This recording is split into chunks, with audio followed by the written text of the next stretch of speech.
Stop beating yourself up. Let me tell you why. Every other person on earth sucks too. Stop putting people on pedestals. Don't put your older brother on a pedestal just because he seemingly has his shit together and is winning. That doesn't mean you suck. Because I promise you, if you poke hard enough, that older brother that seemingly has all his shit together has fears too, has hurt too, is struggling too, right? Stop putting other people on a pedestal.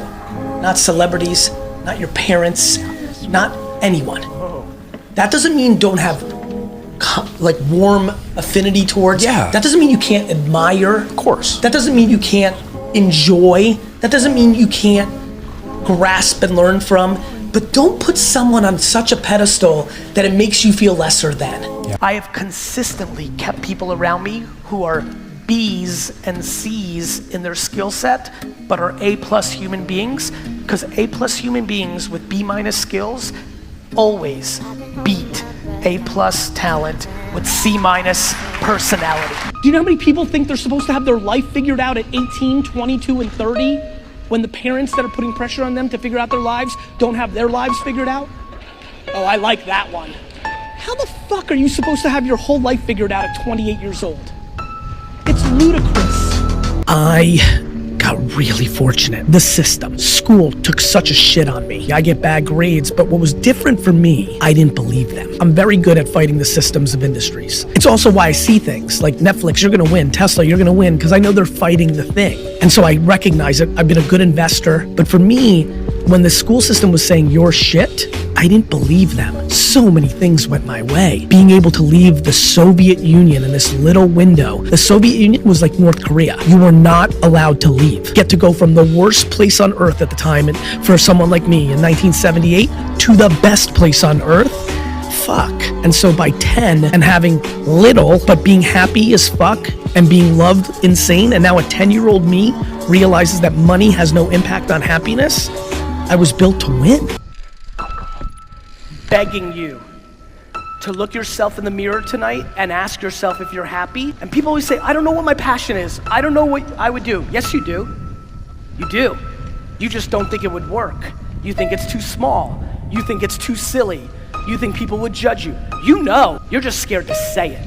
You know exactly what you would do if you could do it every minute of your life. You may not right now. As I'm saying this, you're like, no, I don't. Gary, I don't. It's because you haven't even allowed yourself to look. I believe that if everybody in this room had a better relationship with understanding time, they could be much happier. I feel like people are grossly impatient. I don't think that people that are 55 years old realize they have 20 more years of executing in a world where they grew up as kids and 55 seems so old and people were dying at a different age and retiring at a different age. I think if you actually saw regret up close and personal for one day, that a lot of the things that you're not doing, that it could scare you into doing it. What should people do? They should be very, very focused on trying to do the following. Lean in dramatically more to things that are positive. Step back, audit your entire life from the people you spend time with, your family, your friends. Look at every person you follow. Are they triggering your insecurities for their own self-interest? Or are they trying to put love into it so that you go on and do your thing? Watch, look for it. For those kickers.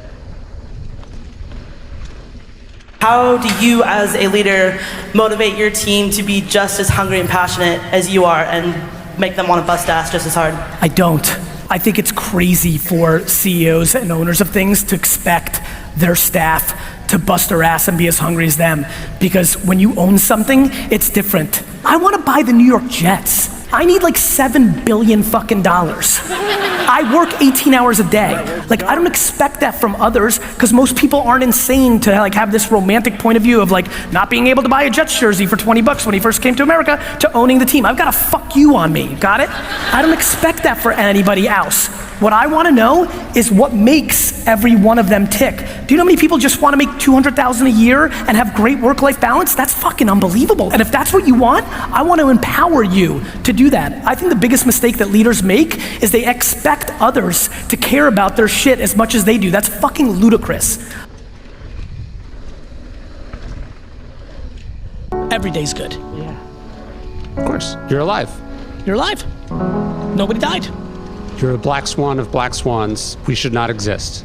800, that's right, 400 trillion to one. Yeah. 850 million people on Earth do not have access to clean water. The f*** am I upset about this meeting getting canceled?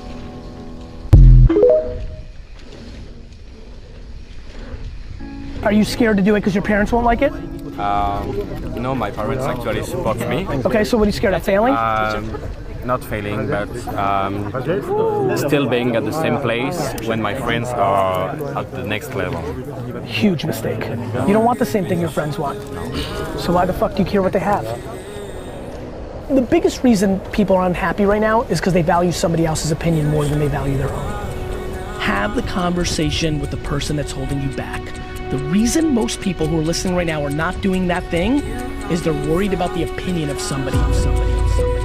I am so devastated that you actually let your grandma's point of view, your mom, your dad, your sister, your aunt, you still let somebody else dictate based on their opinion every action you do, and it's your life.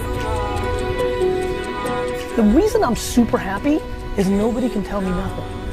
My wife, mom, and daughter could walk into my room right now, tell me I'm a piece of crap, and I would be 100% unfazed. That is some gangster emotional structure. If you're not feeling it, find new friends. I'm being dead serious about this. This one is real big for me. The only way I've seen, now that I'm older, that you can build confidence is if you surround yourself with people that are optimistic. Start trimming your friend group and start adding to your friend group predicated on what you want to be. Like, it's unbelievable what happened to me when I got into the Silicon Valley world and started meeting like Mark Zuckerberg and like Ev Williams and Sackett and like Travis. Like, it changed my life. Everybody in this room needs to cut out as much of the noise and time with people that are negative and spend as much time with people that are positive. The people you spend time with are the ones that dictate your mindset. Yeah. You can limit your time with your mom. You can limit your time with your best friend.